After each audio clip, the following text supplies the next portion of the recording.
My sister thought she was entitled to my house, so I sold it and watched her life implode. So I, 36M, am a professional chef who runs a successful catering business in Seattle. Pretty decent income, worked my ass off through culinary school and years of grinding in restaurant kitchens to get where I am today. My sister Amy, 34F, on the other hand. Well, that's what this story is about. For context, Amy has been the golden child since we were kids. I'm talking extreme favoritism. She could literally set the house on fire and my parents would blame the smoke detectors for being too sensitive. Meanwhile, I once got grounded for a month because I got an A instead of an A+ on a physics test. That kind of bullshit. I moved out at 18, put myself through culinary school on scholarships and part-time jobs cooking at diners, and never looked back. Amy? Still living with our parents at 34.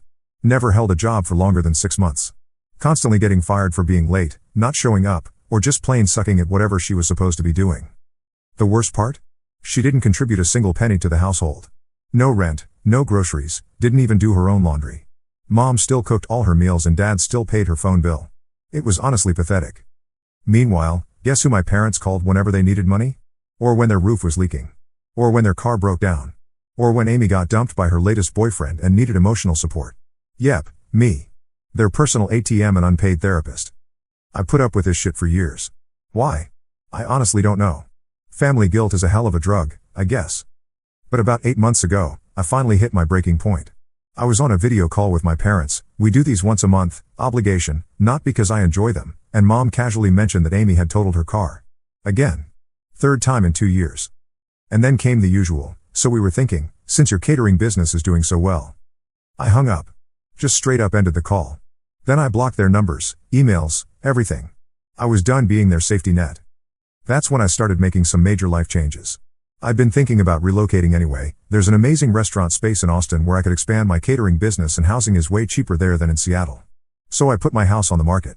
My house wasn't anything super fancy, just a nice 3-bedroom Craftsman in a decent neighborhood that I'd spent the last 7 years fixing up. I'd renovated the kitchen myself, of course, it's my happy place, built a kick-ass deck in the backyard, and painted every goddamn wall with my own 2 hands. I loved that house, but I needed a fresh start.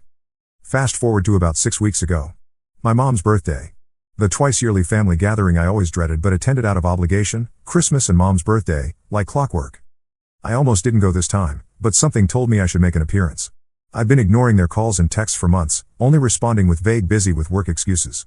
But I figured I'd show up, wish Mom happy birthday, and leave early. Boy, am I glad I went.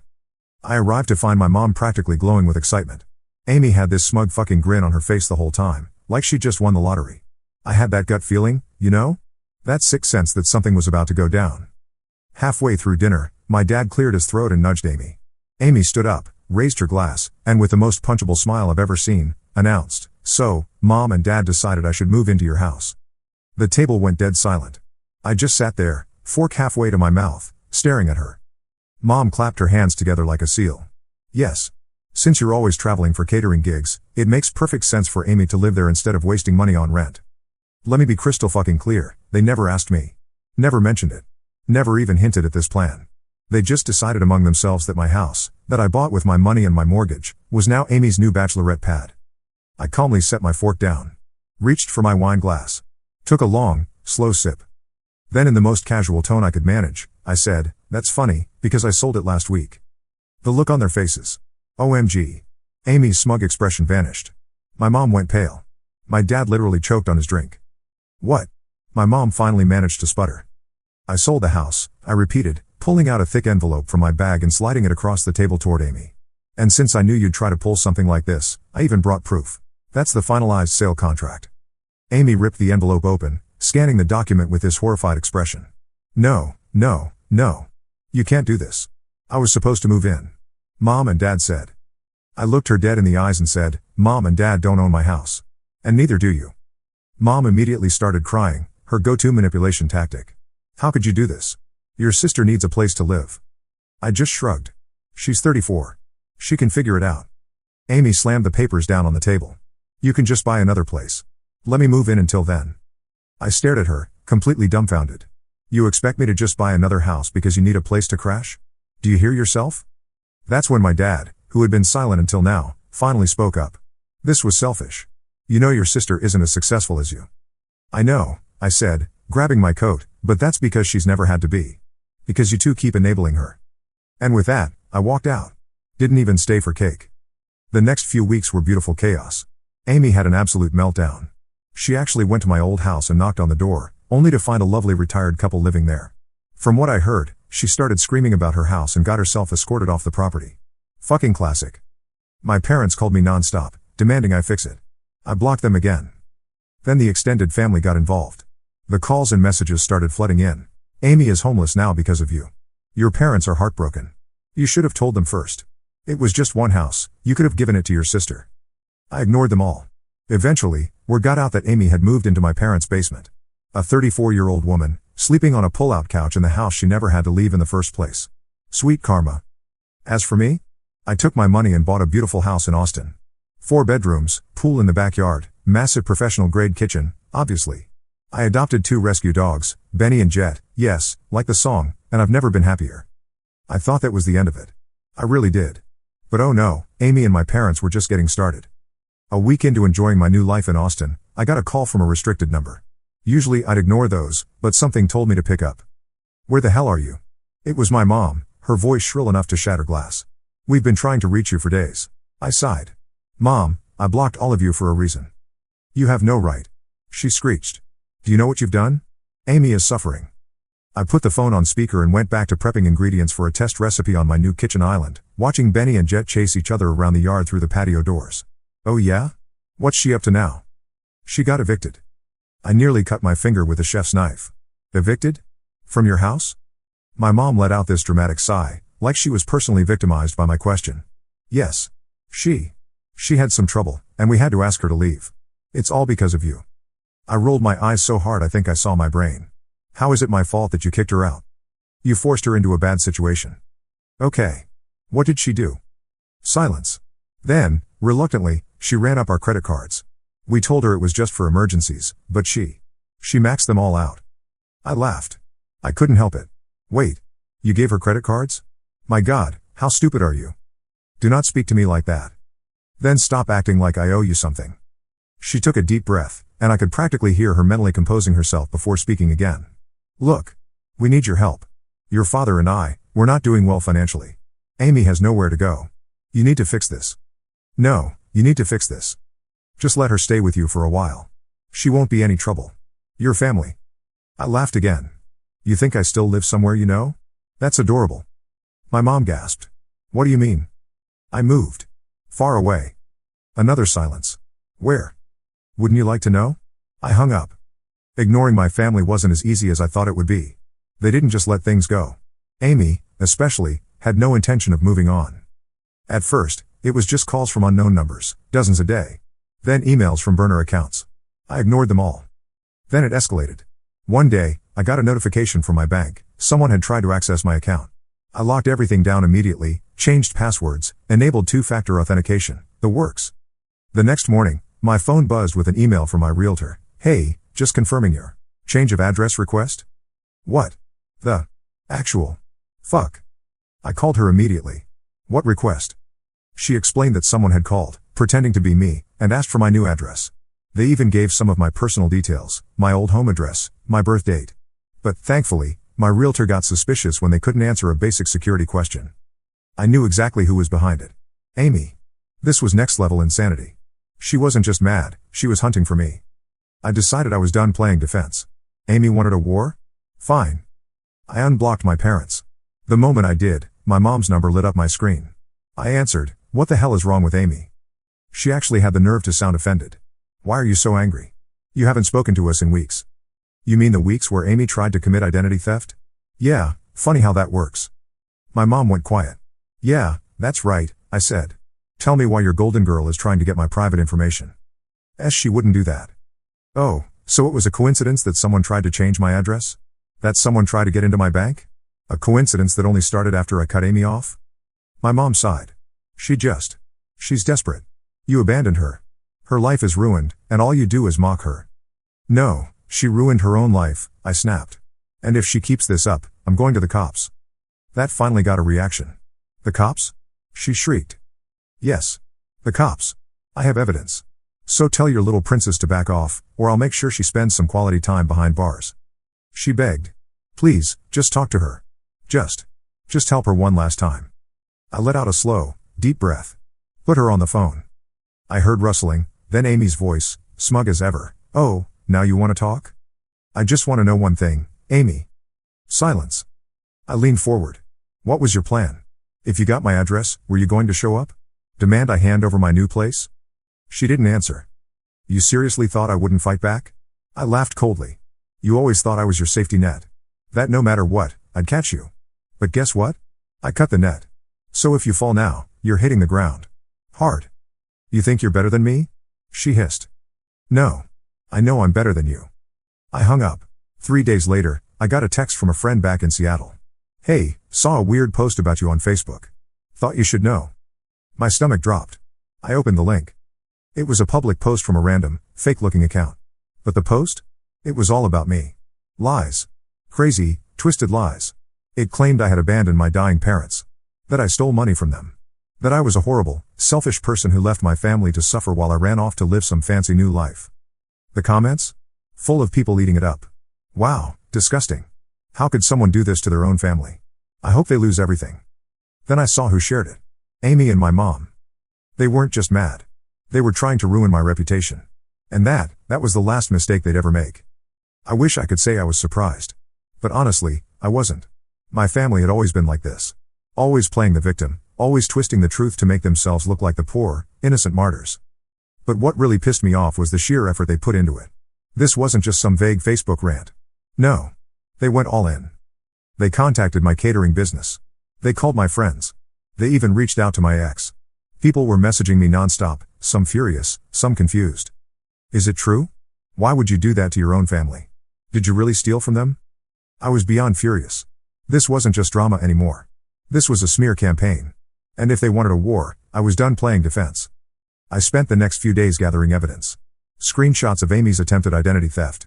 The messages she had sent, harassing me for money. The proof that I had never stolen from my parents. In fact, it was the other way around. Then I hired a lawyer. Not just any lawyer. A pit bull. The kind of lawyer who lives for cases like this. I sent a cease and desist letter to my parents and Amy, demanding they take down the posts and stop spreading false information about me. I expected them to back down. I figured they'd get scared, delete everything, and finally shut up. I was wrong. Instead, Amy doubled down. A week later, I got an actual legal notice in the mail. My parents and Amy were suing me. I stared at the papers, completely stunned. They were claiming emotional distress. That I had abandoned them. That I had financially abused them. That I had left them destitute while I lived a lavish lifestyle. I sat there, holding the papers, trying not to laugh at the sheer insanity of it all. They had no case. No case whatsoever. But they were banking on one thing, that I would be too scared to fight back. Big mistake. The first hearing was a disaster for them. Amy showed up in a suit that didn't fit, looking like a kid playing dress-up. My parents sat beside her, fake tears ready. Their lawyer was some budget, bottom-of-the-barrel guy who clearly took their case just for the check. My lawyer tore them apart. We presented financial records proving I had never stolen a cent. Screenshots of Amy harassing me for money. Proof of the identity theft attempt. The judge took one look at the mess in front of him and basically said, "Are you kidding me?" The case was thrown out. Amy lost it. This isn't fair. She screamed in the courtroom. He ruined my life. The judge glared at her. "Ma'am, if you don't calm down, you'll be held in contempt." And just like that, my family's big revenge plan blew up in their faces. But I wasn't done. The next day, I sued them back. For defamation. For emotional distress. For harassment. Amy didn't take it seriously. She laughed at the lawsuit, convinced I was bluffing. Until the court ruled in my favor. I won a 5-figure settlement. And since my parents had co-signed Amy's debts, guess what? They had to pay up. My mom begged me not to enforce the judgment. "I'm your mother," she sobbed. "Please don't do this. You should have thought about that before you helped Amy try to destroy my life." She screamed at me. Called me heartless. But I didn't care. I made sure that every single penny got collected. Amy? Broke. My parents? Financially wrecked. And me? I took my money and never looked back.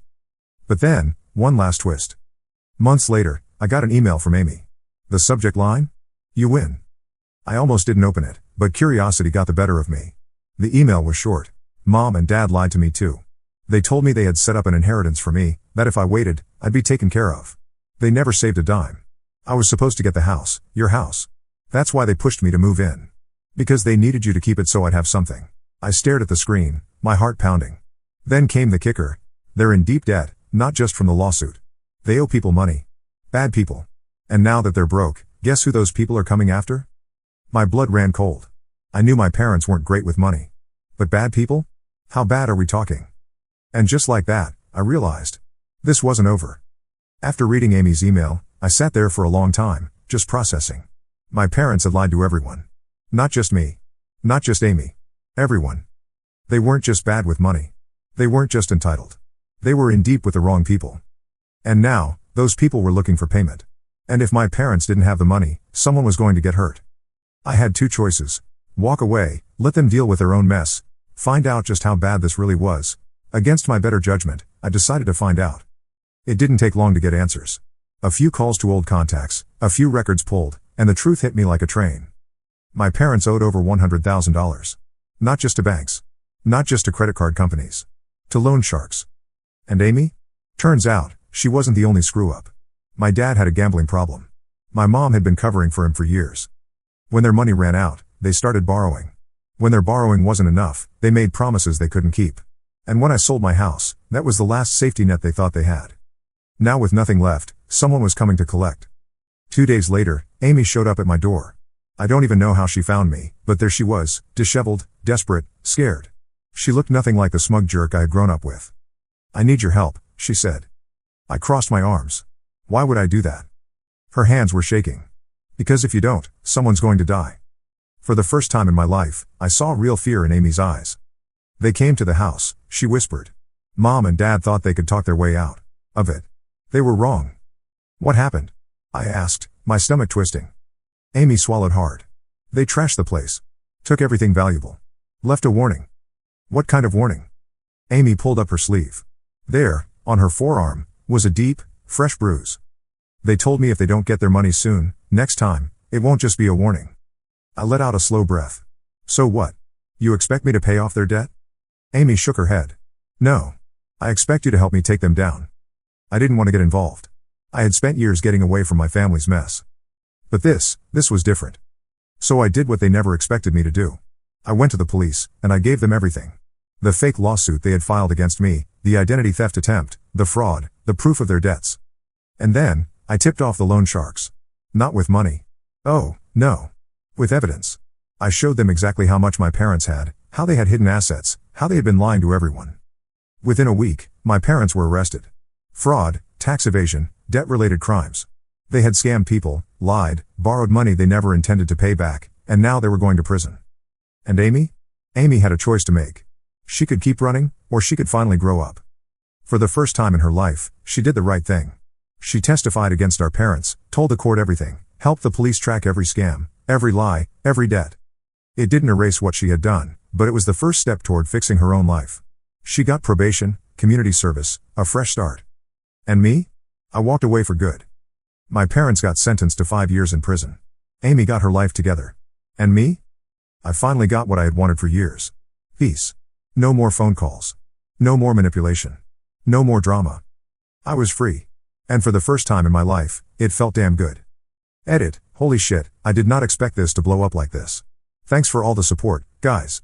To answer some common questions. 1. Yes, this is all 100% real. I wish it wasn't. 2. Amy and I occasionally text now. She's in therapy and actually has a job. We're not close, but we're civil. 3. No, I have not visited my parents in prison and I don't plan to. 4. For those asking if I feel guilty, not even a little bit.